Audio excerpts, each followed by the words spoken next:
Hello दोस्तों, मैं मनोज कुमार आपका नए सेशन में स्वागत करता हूं। दोस्तों, आज हम लोग चर्चा करेंगे भारतीय अर्थव्यवस्था की मूलभूत विशेषताओं के बारे में। और इस चैप्टर में हम लोग चर्चा कर रहे हैं 4 पॉइंट को लेकर के।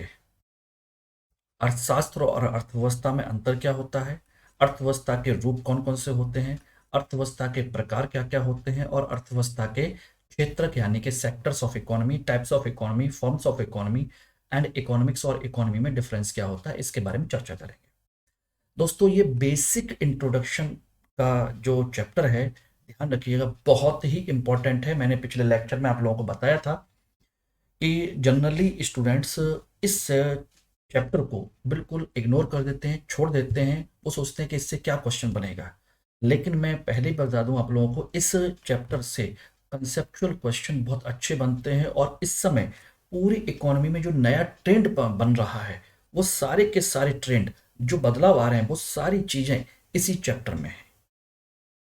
चैप्टर के अंदर जाकर के एक एक चीज को हम जब देखेंगे तो हमको लगेगा कि अलग चीजें हैं, लेकिन जब इस चैप्टर के बारे में बात करेंगे तो आपको लगेगा कि वास्तव में भारतीय अर्थव्यवस्था से लेकर के पूरी विश्व अर्थव्यवस्था में जितने भी बदलाव आ रहे हैं, वो सारे के सारे इस चैप्टर में ही कवर होते हैं। क्योंकि ये बहुत इंपॉर्टेंट है।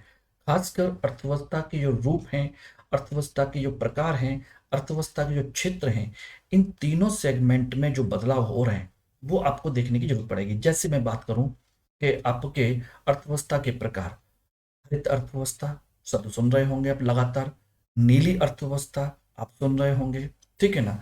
उसी प्रकार से एक नई अर्थव्यवस्था आ रही है जिसे हम गिग इकोनॉमी या गिग अर्थव्यवस्था कहते हैं, प्लेटफॉर्म वर्कर्स कहते हैं। ये नई टर्मिनोलॉजी, नई चीजें आ रही हैं। उसी प्रकार से आप देखेंगे तो अर्थव्यवस्था के विभिन्न रूप हैं। समाजवादी अर्थव्यवस्था है, पूंजीवादी अर्थव्यवस्था है, ठीक है ना, मिश्रित अर्थव्यवस्था है। जो प्रकार हैं जिनको आप देख रहे हैं, समझ रहे हैं, तो उन्हीं में से आप देखेंगे तो एक टर्मिनोलॉजी बहुत तेजी से प्रचलित हुई है जिसे हम कहते हैं क्रोनी कैपिटलिज्म। भाई, कैपिटलिज्म तो है ही है। क्रोनी कैपिटलिज्म क्या है, इसकी विशेषताएं क्या है, इन्हीं को लेकर के आईएएस और पीसीएस में कंसेप्चुअल क्वेश्चन बनने के आपके पूरे चांस है। और उसी तरह से देखेंगे तो अर्थव्यवस्था के सेक्टर्स जो हैं, इकोनॉमी के सेक्टर्स, वो कहाँ कहाँ पर कैसे कैसे नए बदलाव के साथ आ रहे हैं। भाई, प्राइमरी सेक्टर है, सेकेंडरी सेक्टर है, टर्सरी सेक्टर है, प्राथमिक, द्वितीयक, तृतीयक, क्या इसके अलावा भी कोई नए क्षेत्र बन रहे हैं? क्योंकि जैसे जैसे हमारा सर्विस सेक्टर यानी कि टर्सरी सेक्टर या तृतीय क्षेत्र है, बड़ा बदलाव लेता चला जा रहा है, वो अर्थव्यवस्था का इतना बड़ा रूप बनता चला जा रहा है, तो ऐसी स्थिति में ये चेंज आने के चांस हैं कि उसमें भी अंदर जाकर के कई सारी चीजें बदल जाए। जैसे हम लोग सर्विस सेक्टर को पहले हम कहते थे व्हाइट कॉलर जॉब, लेकिन उसी सर्विस सेक्टर में अब बहुत सारी चीजें आने लगी हैं। ग्रे कॉलर जॉब आने लगे हैं, बात समझिएगा, पिंक कॉलर जॉब आने लगे हैं, ठीक है, गोल्डन कॉलर जॉब आने लगे हैं। इस तरह से उसमें कई सारी चीजें बड़ी हैं और यही नई नई चीजें ही आपके एग्जाम में पूछी जाती हैं। यही जो चीजें हैं भी दोस्तों, मैंने कल भी आपको पिछले लेक्चर में बताया था कि उसमें मैंने कहा था कि कोई एक किताब नहीं है इकोनॉमी की जिसमें आप सारी चीजों को कवर कर सकें, क्योंकि अर्थव्यवस्था जो है, इकोनॉमी, डेली चेंज होने वाला, दिन प्रतिदिन बदलाव होने वाला विषय है। और ये बहुत इंपॉर्टेंट है। इसलिए इसमें अच्छे से समझने के लिए, खासकर यूपीएससी सेगमेंट के लिए, जो जरूरत है वो ये है कि हम पेपर को ढंग से पढ़ें, ढंग से समझें और जानने की कोशिश करें कि ये बदलाव क्यों आ रहे हैं, नई नई टर्मोलॉजी टर्मोलॉजी क्या क्या है, उसको जानने की हम लोग कोशिश करें। तो चलिए दोस्तों, आज इस सेगमेंट में हम लोग आगे बढ़ते हैं और कोशिश करते हैं कि आपको सारी चीजें प्रॉपर तरीके से हो जाए। तो देखिए, सबसे पहले हम बात कर रहे हैं अर्थशास्त्र और अर्थव्यवस्था यानी कि इकोनॉमिक्स और इकोनॉमी में अंतर क्या होता है, दोनों हैं क्या। दोनों देखने में एक जैसे लगते हैं लेकिन है नहीं। इकोनॉमिक्स एंड इकोनॉमी, इकोनॉमिक्स का मतलब होता है इकोनॉमिक साइंस यानी कि आर्थिक विज्ञान, जबकि इकोनॉमी का मतलब होता है एक देश की अर्थव्यवस्था के बारे में, ठीक है ना। तो अर्थशास्त्र सभी आर्थिक गतिविधियों के अध्ययन का विज्ञान है। ऑल इकोनॉमिक एक्टिविटीज, सभी आर्थिक गतिविधियां, ठीक है ना, जैसे उत्पादन, वितरण, उपभोग का अध्ययन है। प्रोडक्शन, डिस्ट्रीब्यूशन, कंजप्शन, इनका जब हम किसी भी स्तर पर सैद्धांतिक तरीके से यानी कि प्रिंसिपल बेस्ड यानी थ्योरी बेस्ड जब हम इन सब चीजों का स्टडी करते हैं तो हम कहलाते हैं कि हम अर्थशास्त्र का अध्ययन कर रहे हैं। यह अध्ययन मान्यताओं और सिद्धांतों पर आधारित है, यानी कि प्रिंसिपल्स और उनके जो रूल्स हैं, रेगुलेशंस हैं, थ्योरीज हैं, उन पर बेस्ड है। यानी कि किसी भी इकोनॉमिस्ट ने, अर्थशास्त्री ने जब कोई अपनी थ्योरी दी है, उस थ्योरी के आधार पर हम प्रोडक्शन, डिस्ट्रीब्यूशन, कंजप्शन, इन सब का स्टडी करते हैं। चाहे अमर्त्य सेन हो, कीन्स हो, जॉन कीन्स हो, या एडम स्मिथ हो, या बहुत सारे अर्थशास्त्री हैं, उन सब की अलग अलग थ्योरी पर जब हम इन सब चीजों का स्टडी करते हैं तो इकोनॉमिक्स कहलाता है। और अर्थव्यवस्था क्या है? अर्थव्यवस्था एक अधूरा शब्द है, इनकम्प्लीट वर्ड। यह विशिष्ट देश और भौगोलिक क्षेत्र में, यानी कि पर्टिकुलर कंट्री और ज्योग्राफिकल लोकेशन में सभी आर्थिक गतिविधियों को संदर्भित करता है, यानी ऑल इकोनॉमिक एक्टिविटीज को रिप्रेजेंट करता है विद इन अ कंट्री और with in a geographical boundary. यह बाजार में उत्पादन, वितरण, खपत के संबंध को भी दर्शाता है।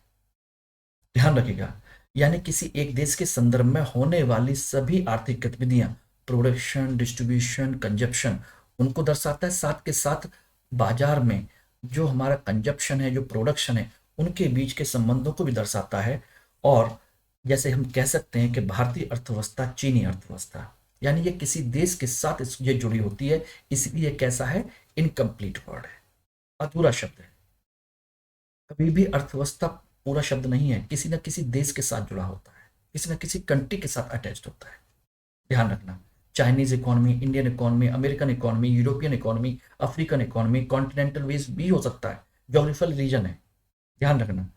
और मैंने कहा कि यह बाजार में उत्पादन और खपत के संबंधों को दर्शाता है, तो इस चीज को आप समझ लीजिए कि कैसे दर्शाता है।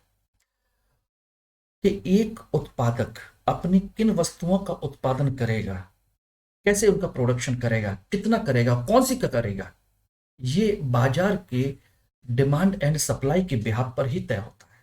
उसी प्रकार से कौन सी वस्तु का उत्पादन हो रहा है, उसी हिसाब से उसकी डिमांड एंड सप्लाई भी चेंज होती है, और उसी के आधार पर ही उसके प्राइस भी चेंज होते हैं।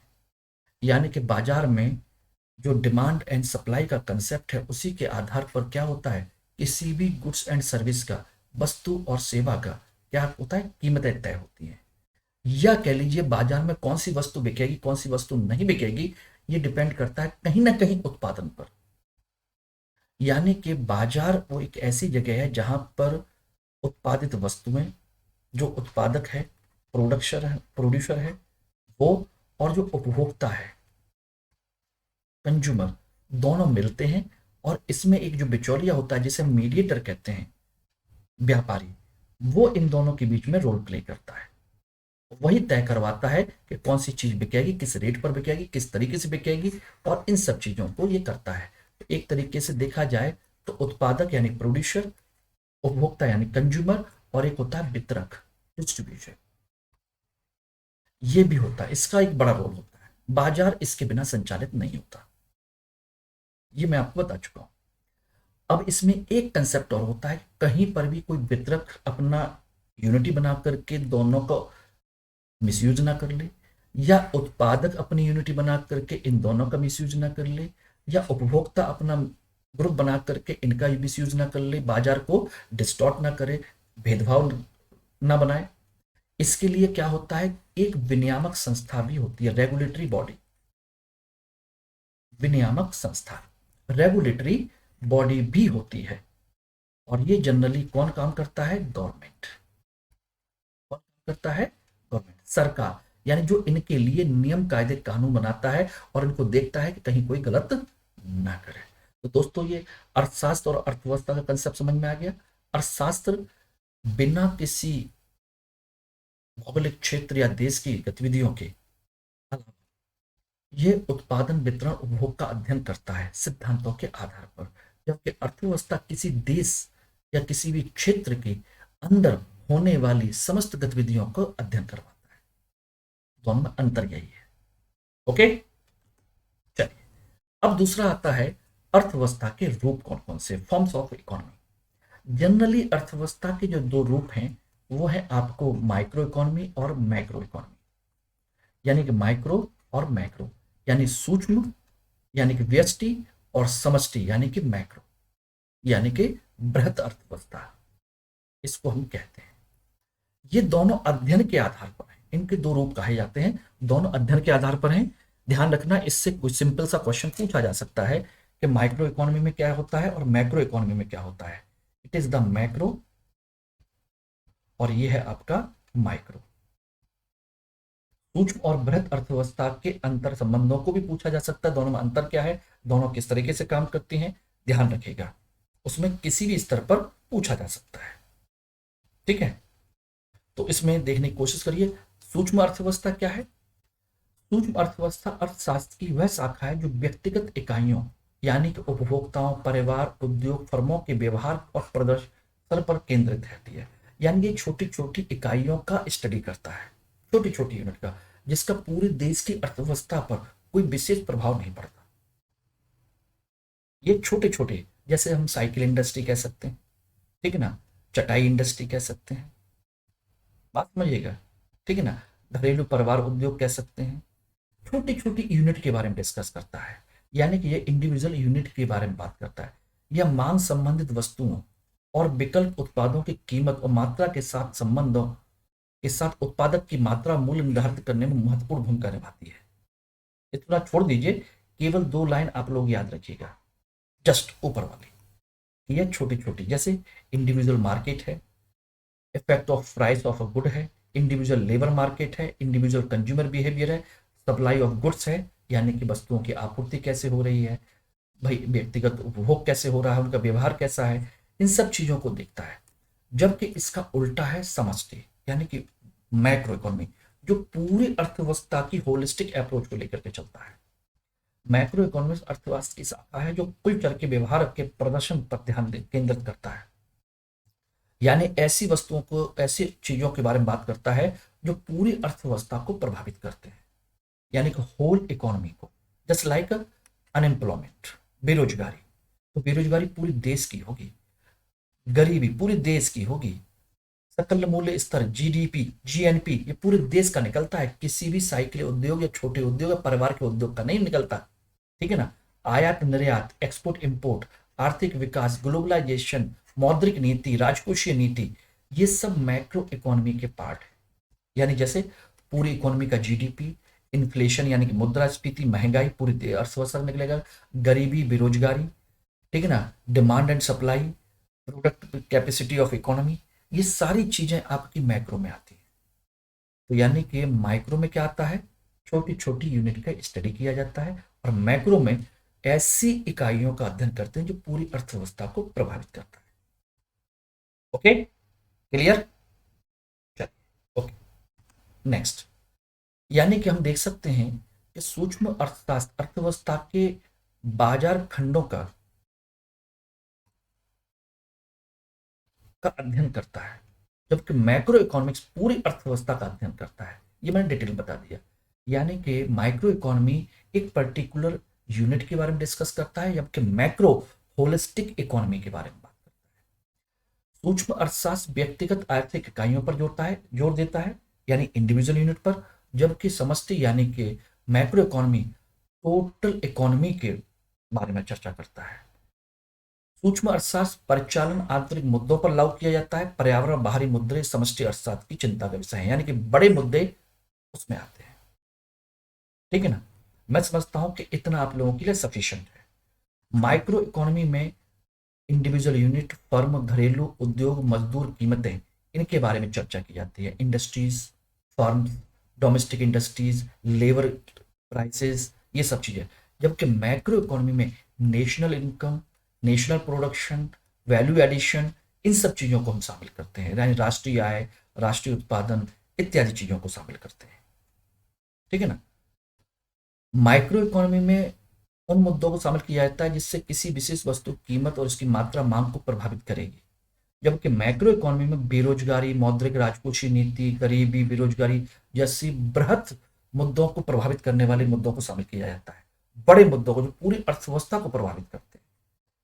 ध्यान रखना, माइक्रो इकोनॉमी वैकल्पिक वस्तुओं कीमतों के साथ विशेष वस्तु कीमत का निर्धारण करते हैं, जबकि मैक्रो इकोनॉमी सामान्य मूल्य स्तर को बनाए रखने में सहायक होता है। इतने पॉइंट को आप लोग याद कर लीजिए, इससे बाहर मैक्रो और माइक्रो के टॉपिक्स को आपसे बाहर नहीं जाएगा।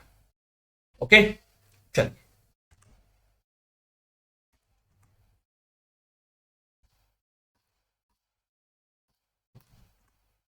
चलिए नेक्स्ट टॉपिक है आपका अर्थव्यवस्था के प्रकारों को लेकर के, टाइप्स ऑफ इकोनॉमी। इसमें देखा जाए तो अर्थव्यवस्था के बहुत सारे प्रकार हैं। एक बंद अर्थव्यवस्था, एक खुली अर्थव्यवस्था। ये है बस सिंपल सा टॉपिक है, ये हम सब लोग जानते हैं कि बंद अर्थव्यवस्था खुली अर्थव्यवस्था क्या होती है, लेकिन थोड़ा सा समझ लीजिए, हो सकता है कि एक अच्छा क्वेश्चन आपको यहां मिल जाए। बंद अर्थव्यवस्था जिसे हम पारंपरिक स्तर पर कहा जाए तो दो तरीके से हम काउंट करते हैं, पारंपरिक यानी ट्रेडिशनल, और दूसरे आधुनिक बंद अर्थव्यवस्था यानी closed economy. Closed economy, traditional closed economy और modern closed economy. Traditional closed economy का मतलब होता है कि एक अर्थव्यवस्था यानी एक देश दूसरे देश के साथ किसी तरह का कोई संबंध नहीं रखता, कोई आर्थिक लेन देन नहीं करता, ना लेता है ना देता है, ना वहां से निवेश करता है ना निवेश कराता है, कुछ भी नहीं। यानी अर्थव्यवस्था जिसका घरेलू क्षेत्र का विदेशी क्षेत्र से कोई आर्थिक संपर्क या गतिविधियां नहीं होती, अर्थात उसमें कोई आयात निर्यात या निवेश नहीं होता। ऐसी अर्थव्यवस्थाएं क्या होती हैं? आत्मनिर्भर अर्थव्यवस्था होती है, यानी सेल्फ डिपेंड इकोनॉमी होती है।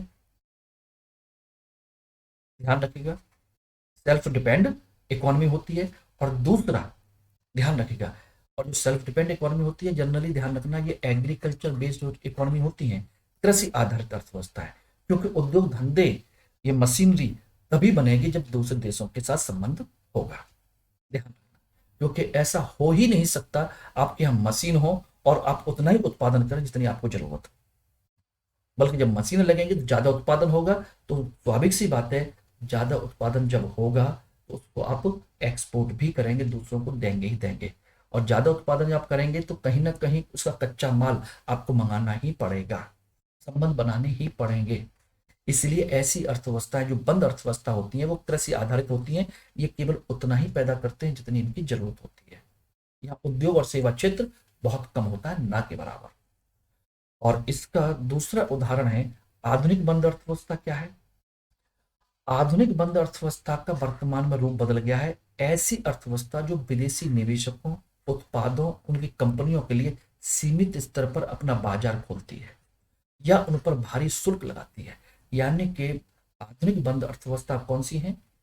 जो विदेशी कंपनियों के लिए, विदेशी निवेश के लिए, विदेशी वस्तुओं के आयात के लिए डिमोरलाइज करती हैं, रोकती हैं, उनको अपने देश में प्रवेश करने से वंचित करती हैं। और या फिर उनको रोकने के लिए क्या करती हैं? भारी एक्साइज ड्यूटी लगाती हैं, कस्टम ड्यूटी, जिससे कि वो महंगी हो सके। यानी विदेशी आयात को हतोत्साहित किया जाता है, डिमोरलाइज द फॉरेन इंपोर्ट। 1991 से पहले भारतीय अर्थव्यवस्था इसी प्रकार की थी। इसीलिए कहा जाता है कि 1991 में, 1991 में इंडियन इकोनॉमी खोली गई थी, यही कहा जाता है। ओके, और वर्तमान में ऐसी अर्थव्यवस्था कौन कौन सी है? ऐसी अर्थव्यवस्था आप देखेंगे जिम्बाब्वे है, ऐसी अर्थव्यवस्था आपकी साउथ नॉर्थ कोरिया है, ये उनमें काउंट होती है। परंपरागत नहीं बल्कि आधुनिक बंद अर्थव्यवस्था। और परंपरागत बंद अर्थव्यवस्था का वर्तमान में ऐसा कोई भी एग्जाम्पल नहीं है, कोई भी एग्जाम्पल नहीं। ये एग्जाम्पल है नॉर्थ कोरिया और जिम्बाब्वे, ये दो, ठीक है ना।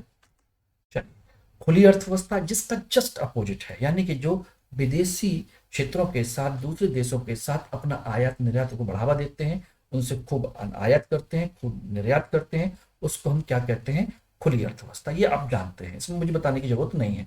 यानी कि open economy means total interaction with the world, economic interaction, यानी जिसमें सभी आर्थिक गतिविधियां आयात निर्यात बाहरी क्षेत्रों के साथ किया जाता है। 1991 के बाद भारत इसी तरह की खुली अर्थव्यवस्था बन गया। यानी कि हमने उस समय उदारीकरण, निजीकरण, वैश्वीकरण की अवधारणा को अपना लिया, जिसे हम क्या कहते हैं? LPG, liberalisation, privatisation and globalisation. और इस पॉलिसी को हमने कब अपनाया? 1991 में। 1991 में इसको अपनाया था। ठीक है ना, इस चीज को ध्यान रखिएगा। ओके दोस्तों, और इसी को हम कहते हैं 3 pillars of modern Indian economy. आधुनिक भारतीय अर्थव्यवस्था के ये 3 स्तंभ हैं, लिबरलाइजेशन, प्राइवेटाइजेशन एंड ग्लोबलाइजेशन।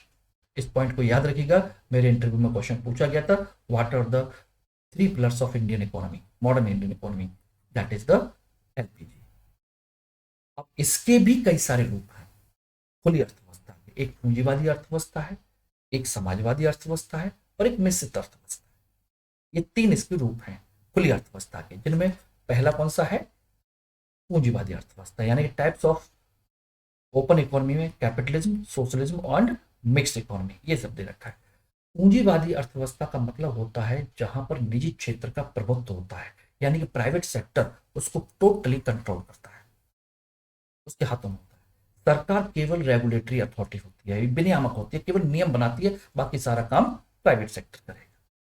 इसका मतलब होता है ये बाजार की ताकतों यानी कि डिमांड एंड सप्लाई से संचालित होता है, यानी कि इसमें वस्तुओं की कीमतें सरकार तय नहीं करती है, बल्कि बाजार में जैसी डिमांड होती है, जैसी सप्लाई होती है, उसी के अनुसार इसकी आपूर्ति होती है। ओके, उसी के अनुसार कीमतें तय होती हैं। इसमें निम्नलिखित विशेषताएं पाई जाती हैं। उत्पादन के क्षेत्र में निजी उद्यम की स्थापना, बाजार मूल्य तंत्र यानी कि बाजार के द्वारा निर्धारित मूल्य होता है, प्रतिस्पर्धा कंपटीशन, क्योंकि प्राइवेट सेक्टर जहां होगा वहां कंपटीशन होगा ही होगा, कौशल आधारित श्रम यानी कि जिसके पास स्किल ज्यादा अच्छी है उसी के उसकी डिमांड ज्यादा है, पूंजी की विशेष भूमिका। यस, अब आप सोच रहे होंगे यहीं पे अंतर देख लीजिएगा, सरकारी क्षेत्र और निजी क्षेत्र। निजी क्षेत्र में खूब सारी सैलरी है, जिसके पास स्किल है वो खूब ग्रो कर रहा है, खूब ग्रो कर रहा है, और जिसके पास पैसा है वो भी खूब ग्रो कर रहा है, और जिसके पास स्किल नहीं है, पैसा नहीं है, वो मार्केट से आउट, कंपटीशन में टिक ही नहीं सकता। समझ लीजिए, यही है कैपिटलिज्म। लेकिन इसका एक रूप और भी निकल के आया, जो मैंने अभी थोड़ी देर पहले इंट्रोडक्शन में कहा था कि पूंजीवादी अर्थव्यवस्था का एक रूप बदल गया है, जिसे हम कहते हैं घोर पूंजीवाद यानी क्रॉनिक कैपिटलिज्म। क्रॉनिक कैपिटलिज्म का मतलब होता है उसका बिगड़ा हुआ रूप कैपिटलिज्म का। एक पूंजीवादी समाज का संदर्भित करता है, व्यापारिक लोगों और राज्य के लोगों के बीच घनिष्ठ संबंधों पर आधारित है। यानी कि इसमें होता क्या है, क्रॉनिक कैपिटलिज्म, कैपिटलिज्म में निजी क्षेत्र को सरकार अपनी सुविधाएं देती है और निजी क्षेत्र उनको अपना कायदे कानून का पालन करके उनको टैक्स देते हैं। लेकिन क्रॉनिक कैपिटलिज्म में क्या होता है, दोनों का, सरकार के लोगों का और व्यापारिक लोगों का, इनके बीच में आपस में एक बॉन्ड बन जाता है जहां पर इलीगल तरीके से काम करते हैं, यानी सरकार के लोग इनको गलत तरीके से लाभ उठाने का मौका देते हैं और ये लोग सरकार को दूसरे तरीके से हेल्प करते हैं, उनको पैसा देते हैं, संसाधन देते हैं, सुविधाएं देते हैं, यानी कि एक गलत, एक इलीगल नेक्सस बन जाता है। ठीक है ना, जो पिछले कुछ समय से लगातार भारत के संदर्भ में कहा जा रहा है कि भारत में क्रॉनिक कैपिटलिज्म बहुत तेजी से बढ़ गया है, यही है। यानी कि एक मुक्त बाजार और कानून के शासन द्वारा निर्धारित की जा रही सफलता के बजाय यह एक व्यवसाय की सफलता उसके पक्षपात पर निर्भर है, जो सरकार द्वारा कर विराम, सरकारी अनुदान, अन्य प्रोत्साहनों के रूप में दिया जाता है। यानी कि सरकार क्या करती है, उस पर्टिकुलर इंडस्ट्री वाले को या जिसके साथ उसका जॉइंट वेंचर है उसको टैक्स में छूट देती है, ग्रांट देती है और अन्य प्रोत्साहन देती है, जबकि दूसरे कहीं ना कहीं इससे छूट जाते हैं, जिनको सुविधाएं नहीं मिल पाती और वो मार्केट में उससे नहीं टिक पाते, वो हार जाते हैं, वो मार्केट से आउट होने लगते हैं और कुछ लोगों को इसमें बहुत तेजी से बढ़ावा मिल जाता है, जो आप लगातार पिछले कुछ समय से देख रहे होंगे कि वर्तमान सरकार पर, मोदी सरकार पर यह इल्जाम लग रहा है, सच है या गलत है वो बात की बात है, लेकिन इल्जाम लग रहा है कि इन्होंने अडानी अंबानी को बहुत बढ़ावा दिया है, जिसके लिए कहा जा रहा है कि ये क्रॉनिक कैपिटलिज्म का सहारा ले रहे हैं। और इस तरह से ये जो बड़े बड़े कैपिटलिज्म है, कैपिटलिस्ट हैं, ये लोग इस सरकार को बहुत सारे बड़े स्तर पर फंडिंग कर रहे हैं, जिससे कि सरकार ये अपना इलेक्शन कैंपेन और ये सारी चीजों को चला सके। ठीक है ना, ध्यान रखिएगा। दूसरा है समाजवादी अर्थव्यवस्था। समाजवादी अर्थव्यवस्था यानी कि जिसमें आर्थिक संसाधनों और बाजार सरकार के स्वामित्व और नियंत्रण में और उनके विनियमन में होते हैं, यानी कि इसमें प्राइवेट सेक्टर की कोई भूमिका नहीं होती, यानी सब कुछ सरकार तय करती है, सरकार के अंडर में होता है। इसे हम पब्लिक सेक्टर भी कहते हैं, यानी कि सब कुछ राज्य के स्वामित्व में होता है, यानी complete ownership by the state. सरकारी योजनाओं पर आधारित उत्पादन वितरण प्रणाली होती है, यानी कि इसमें वस्तुओं से लेकर के हर एक चीज का उत्पादन सरकार करती है, उनकी कीमतें सरकार तय करती है, उनको लागू सरकार करवाती है, ध्यान रखेगा, और उन्हीं चीजों का उत्पादन करवाती है जिसकी आवश्यकता जनता को है, उन चीजों को नहीं जिसकी बाजार में डिमांड है, डिमांड वाली चीजों को नहीं, क्योंकि डिमांड तो गलत चीजों की भी हो सकती है। यानी कि समाजवादी अर्थव्यवस्था में, कैपिटल सोशलिस्ट इकोनॉमी में, सरकार उस प्रोडक्शन पर फोकस करती है जिसकी हमारे सिस्टम में रिक्वायरमेंट होती है, उस पर नहीं, बल्कि जिसमें बाजार में डिमांड है। डिमांड तो गलत चीजों की भी है, जैसे हम देखें बाजार में, अगर हम इसमें देखिए डिमांड किस चीज की है, चॉकलेट की है, चिप्स की है, कुरकुरों की है, लेकिन सोचिए कि अगर ये मार्केट में ना रहे तो कोई प्रॉब्लम होगी? बोले नहीं, बल्कि इससे लोगों को बीमारियां फैल रही हैं, बच्चों में बीमारियां फैल रही हैं, गलत गलत चीजें खिलाई जा रही हैं, उल्टा सीधा तेल खिलाया जा रहा है और महंगे आइटम दिए जा रहे हैं, इनकी कोई जरूरत नहीं है। ये प्राइवेट सेक्टर है, वो डिमांड एंड सप्लाई पर काम करता है। सरकार किस पर करती है? जरूरत पर, रिक्वायरमेंट, इन लोगों को जरूरत किस चीज की है, वही उत्पादन करिए, वही दीजिए इनको। मिक्स इकोनॉमी का मतलब होता है जिसमें दोनों चीजें एक साथ मिलकर काम करते हैं, पब्लिक एंड प्राइवेट सेक्टर दोनों इसमें इन्वॉल्व होते हैं, दोनों मिलकर काम करते हैं, जस्ट लाइक इंडियन इकोनॉमी। और ये भी दो तरह की होती है, एक जिसमें समाजवाद का प्रभाव ज्यादा होता है, एक जिसमें पूंजीवाद का प्रभाव ज्यादा होता है। ध्यान रखिएगा, 1991 से पहले भी भारतीय अर्थव्यवस्था मिश्रित अर्थव्यवस्था थी, 1991 के बाद भी भारतीय अर्थव्यवस्था मिश्रित अर्थव्यवस्था है, यानी बिफोर एंड आफ्टर। बट दोनों में अंतर क्या है? पहले सोशलिस्ट अप्रोच ज्यादा थी, यानी कि लोगों के कल्याण के लिए इसमें अप्रोच ज्यादा थी, जो कि अब नहीं। और पूंजीवादी अर्थव्यवस्था 1991 के बाद देख रहे हैं कि लगातार कैपिटलिज्म बढ़ता चला जा रहा है और सार्वजनिक क्षेत्र पब्लिक सेक्टर कम होता चला जा रहा है। जैसे देख सकते हैं, पहले पेट्रोल डीजल की सारी कीमतें सरकार तय करती थी, अब कौन कर रहा है? बाजार। केरोसिन, एलपीजी सिलेंडर सब कंपनियां तय कर रही हैं, सरकार तय नहीं कर रही। सब कुछ धीरे धीरे प्राइवेटाइज। पहले बहुत सारी सर गवर्नमेंट इंडस्ट्रीज थी, 1991 से पहले देखिएगा, 1969 में, 1969 में क्या हुआ था? प्राइवेटाइजेशन को बढ़ावा दिया गया था। और अब किसको दिया जा रहा है? वो सॉरी, कैपिटल में उसको पब्लिक सेक्टर को बढ़ावा दिया गया था, प्राइवेटाइजेशन को कंट्रोल किया गया। और यहाँ अब किसको दिया जा रहा है? प्राइवेटाइजेशन, यानी हर सेक्टर का प्राइवेटाइजेशन हो रहा है, हर सेक्टर का, हर चीज का, बसों का, इलेक्ट्रिसिटी का, रोड का, ट्रांसपोर्ट का, सारी चीजों का प्राइवेटाइजेशन होता चला जा रहा है। धीरे धीरे सरकारी उद्योग बेचे जा रहे हैं, यही है आपका कंसेप्ट। तो दोस्तों, आज के इस लेक्चर में मैंने आपको बेसिक इकोनॉमी और अर्थव्यवस्था के बेसिक सेक्टर्स के बारे में, उसके फॉर्म्स के बारे में मैंने डिस्कस किया है, टाइप्स कौन कौन से हैं। अगले लेक्चर में हम इसके आगे डिस्कस करेंगे दोस्तों, ठीक है। मैं उम्मीद करता हूँ कि आपको ये आज का लेक्चर पसंद आएगा और इसको साथ के साथ कवर करते चलिए दोस्तों, ठीक है। All the best.